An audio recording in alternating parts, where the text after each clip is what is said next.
Hello, welcome to our video, building a wisteria tree. A quick shout out to my son Demon Walker for his assistance with building this tree while I flew around doing video work. I'm still trying to get my head wrapped around building the tree. This tree uses stripped jungle wood, jungle stairs, jungle fences, amethyst blocks, amethyst crystals of all sizes, glow lichen, purple concrete powder, purple and magenta glass, and some end rods. To start, you need to create a nice, thick, tall trunk. You can use stairs for the roots. At the point you want the height of your tree to be, begin to create the branches. They should spread outward and outward.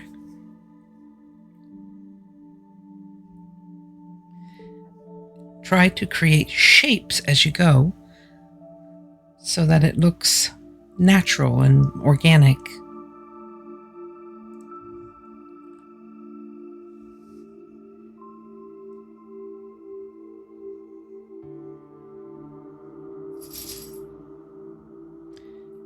Now,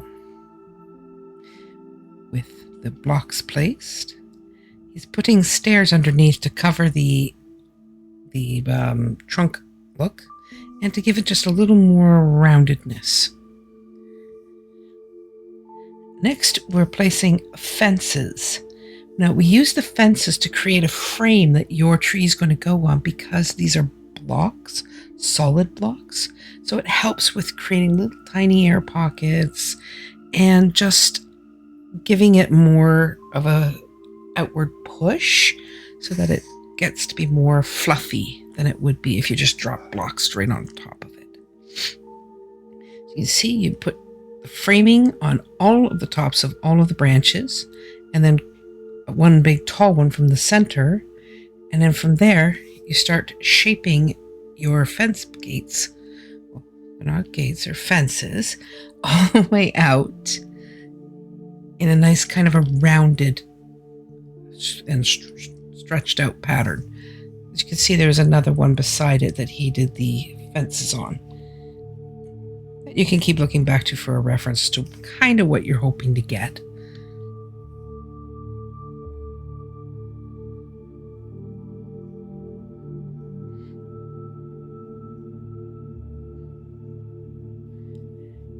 He's just making sure that he's got a nice, good shape, and then we begin with the crystal blocks. Place the blocks on top of the fences, running down the top, from the very top down to where the branches are, slowly making sure that you leave a few little spaces here and there until you have the rough shape of your tree filled in.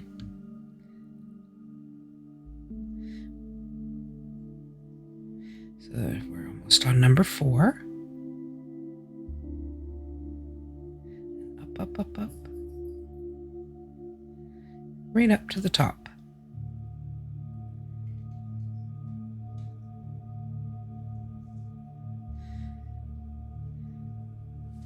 I apologize. We don't have reply mod at the moment, so we can't do the fancy camera angles. All we can do is straight on. He's doing the other side of the tree the same way as we did this side. And now you place some blocks in the center to cover the tops so that you have more coverage. Because we don't really want all the tree, all those branch things to show, just a few. Now we put in the sideways blocks going along the side of the fences, covering the fences up further. For the most part, you'll be seeing the fences on the underside instead of the top side of the tree. So you make your way around the tree, trying to bush it out as you go. Because you want not just the top of the tree to be bushy, but you want the sides to be nice and bushy as well.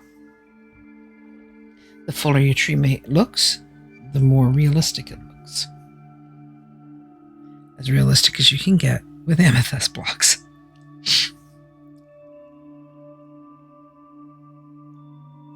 And he's just filling in each side of the tree between the stretched out parts that we started with. As you can see, you just sort of start filling them in very carefully.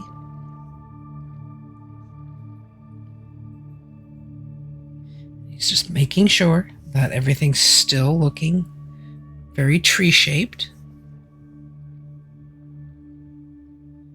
So we're going to just take a nice rounded pass so you can just see what the tree is looking like. I mean, there's no right or wrong way to really do a tree. Just make sure that you've got a nice flow to the tree so that it's smooth.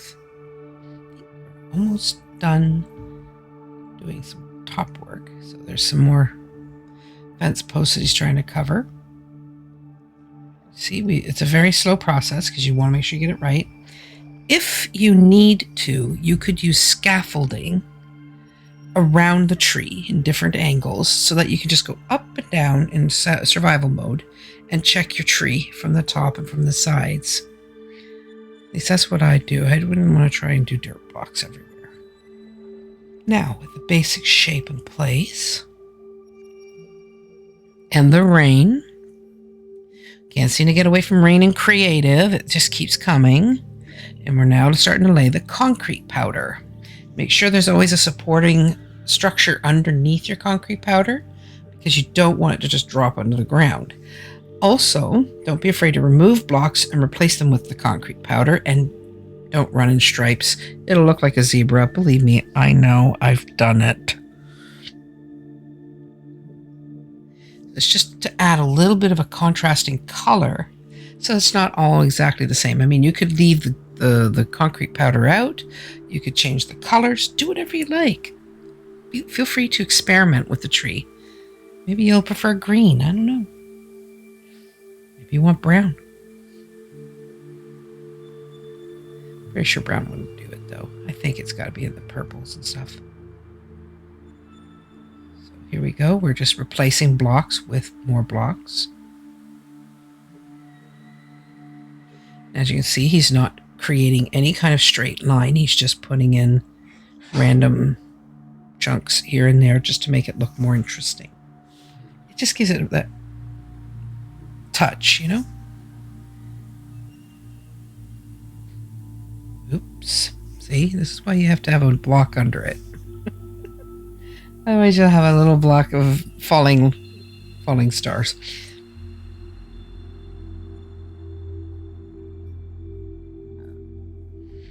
Because he's put the tree shape in, it makes it easier to put the fill blocks.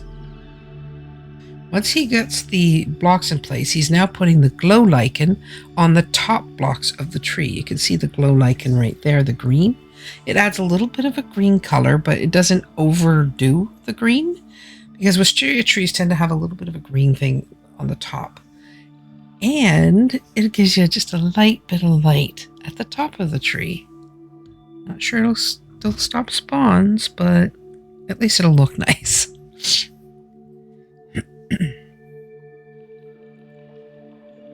And you don't place them on every block. You just place them on random blocks because you don't want to overdo it. You just want it to look nice. Now you fill in the bottom and you add more fluff. He's just doing the underside to just fill in some of the spaces, cover up some of the branches, the fences, just to give it that extra bit of oomph.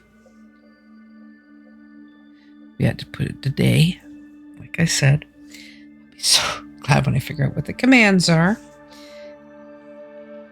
for keeping it day. And it's just going to keep filling it around so that it comes down to the main trunk of the tree. You'll still see some of the blocks, the fence gates, if you look up at it, but you won't see as many. And it will literally be now. See, as you can see, it's all to the branches that are holding up the nice fluffy stuff. The flowers. Just get right in there. Don't be afraid to go into the center of the tree and give it a little bit more to look at. Now we're back with the glass panes. This is where the glass comes in. You put a layer of darker purple, then you put the next piece of glass is magenta, and then you put an end rod on the end. And that just gives it a nice little dangle. Almost like it's like dropping flowers or shoots. You can use 2-end rods, or you can use just one. That's up to you. It's your preference. You can even use more of the glass color if you want to. You can have 2 purple and a magenta, or a purple and 2 magenta. It's up to you entirely. This is your tree, remember. And it adds light as well underneath the tree to try and help with the mobs. So we're just getting more rain and we're putting in all the little details here. You try to get them onto single blocks where they're not in contact with another block. Otherwise, you'll end up with a wide pane. And what you want is literally a thin pane of glass. Just a thin rectangle like that. See, that doesn't work. So you have to find it with a single place where you can put the paints. And you want as many as you can cover, because the more you put on, the prettier it seems to look. It gives it a little bit of a fantasy touch. Go, a little more. And you want to do it all the way around the tree. Be careful for sideways end rods. They really like to mess you up. And there we go. And now you place the buds on the tree. Place them on the underside of the tree, and you can place them in any of the blocks that aren't covered. And use different sizes of them. There are the big ones, and if you go early enough to your amethyst cluster, you can get the little tiny buds and the other 2 stages. There's about 4 stages. And if you get them at different stages, you'll have an interesting size and shape. And it'll just add more detail, more interest to the tree, and keep you from having too many ginormous ones. So you can see he's just popping them all in there. And it just adds this little bit of interest to the tree. It looks like little flowers that are just fluffed out on the bottom. It might take you a while to do, especially in survival. I've tried to make one in survival. Don't judge. It's a really not so pretty one as this one. But it does take a bit of work, especially if the tree is higher.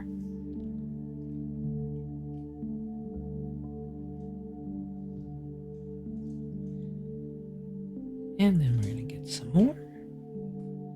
And we didn't use it on the sides. I mean, you can experiment. You could put them on the sides or on the top.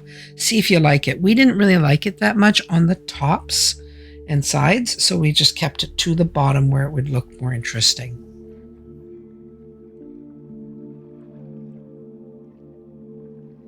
And don't be afraid to get into the middle. And as you can see, it also adds a color contrast, a bright color. And there's your tree, ready for you to sit under with a bench and enjoy your favorite book. It's a very beautiful tree. If you like the video, please give it a thumbs up. If you want to see more content, feel free to subscribe. Comment if you have a project you'd like to see me do in a future video. And you can even post pictures of the trees you've made. I'd love to see them.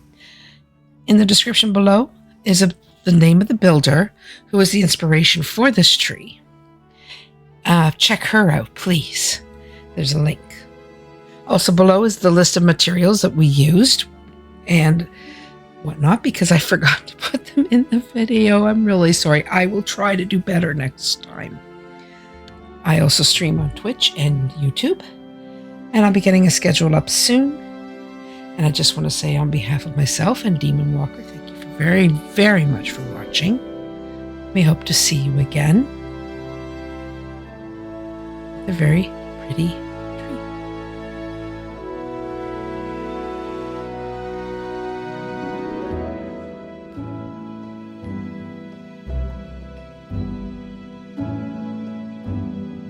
Good luck and happy building.